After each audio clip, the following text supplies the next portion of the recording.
Welcome back to our channel. ரீசெண்டாக சீதா பயணம்னு ஒரு Telugu romantic drama மூவியை தியேட்டரில் ரிலீஸ் பண்ணியிருந்தாங்க. நமக்கு தமிழ் டப்பிங்கில் தான் வெளியே வந்துருச்சு. நம்ம அர்ஜுனுடைய பொண்ணு தான் இந்த படத்தில் ஃபீமேலாக நடிச்சிருப்பாங்க. அண்ட் படத்தோட தமிழ் வெர்ஷன் நமக்கு ஓரளவுக்கு ஓகேயான டப்பிங்கில் கொடுத்துருக்காங்க. இதோடைய தமிழ் வெர்ஷன் அந்தளவுக்கு பெருசாக ரன் ஆகலை. காரணம் என்னென்னா இந்த படத்தில் ஸ்க்ரீன் ப்ளே தான். ஸ்க்ரீன் ப்ளேவை ரொம்ப ஃபீல் குட் ட்ராமா மாதிரி எடுக்க ட்ரை பண்ணியிருக்காங்க. அது எந்த அளவுக்கு செட் ஆச்சு அப்படின்னு கேட்டிங்கன்னா, நான் பார்த்த வரைக்கும் எனக்கு சுத்தமாக அந்தளவுக்கு பெருசாக ஒர்க் அவுட் ஆகலை. இது ஒரு ஃபீல் குட் ட்ராமா மாதிரி இருக்க ட்ரை பண்ணியிருக்காங்க. ஆஹா லெவலுக்கு இல்லை, ஒரு டீசெண்டான ஒரு ஃபீல் குட் ட்ராமா மூவி தான்.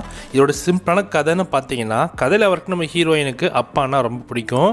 ஸோ அப்பா விட்டு எங்கேயும் போகக்கூடாதுன்னு சொல்லிட்டு சில விஷயங்கள் பண்ணிகிட்டு இருப்பாங்க. இவங்க ஒரு ரோட் ட்ரிப்புக்கு போக வேண்டிய சுச்சுவேஷன். ஸோ அந்த சுச்சுவேஷனில் கொஞ்சம் டிலே ஆனதுனால அங்கே ஏற்கனவே நடக்கிற ஆக்சிடெண்ட்டில் இருந்து அவங்க தப்பிச்சிடுறாங்க.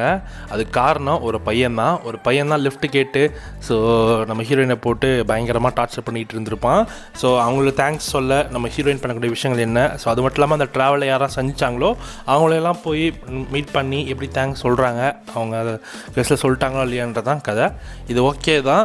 இந்த மாதிரி யோசித்தது ஓகே, கொஞ்சம் டிஃப்ரெண்ட்டாக இருந்தது, ஓகே ஃபைன் அப்படின்னு இருந்தாலும் ஸ்க்ரீன் ப்ளே ஒரு மாதிரி கிரிஞ்சாக தான் இருந்துச்சு. அந்தளவுக்கு பெருசாக எனக்கு ஒர்க் அவுட் ஆகலை. இந்த படத்தில் கேமியோஸ்ன்னு சொல்லிட்டு 2 பேர் வராங்க. ஸோ அவங்க எதுக்கு வராங்க அப்படின்னு ஒரு மாதிரி எப்படி சொல்கிறது, ஆப்டாகவே இல்லை.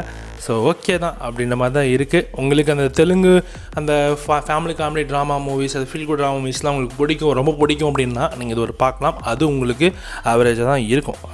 இந்த படம் உங்களுக்கு அது பார்க்க உங்களுக்கு ஆவரேஜாக இருக்கும், அவ்வளோதான். ஸோ மற்றபடி எல்லாருமே பார்க்க வேண்டிய ஒரு படமாக இந்த படம் எனக்கு தெரியல. ஸோ ஸ்கிப் பண்ணுறதே உங்களுக்கு ஒரு பெட்டர் ஆப்ஷனாக நான் உங்களுக்கு கண்டிப்பாக சஜஸ்ட் பண்ணுவேன். சீதா பயணம் ஆஹா லெவலுக்கு இல்லை, யோசிச்சுக்கோங்க. ஸோ படத்தோட தமிழ் வெர்ஷன் இப்போ உங்களுக்கு சன் நெக்ஸ்ட்டில் அவைலபிளாக இருக்குது.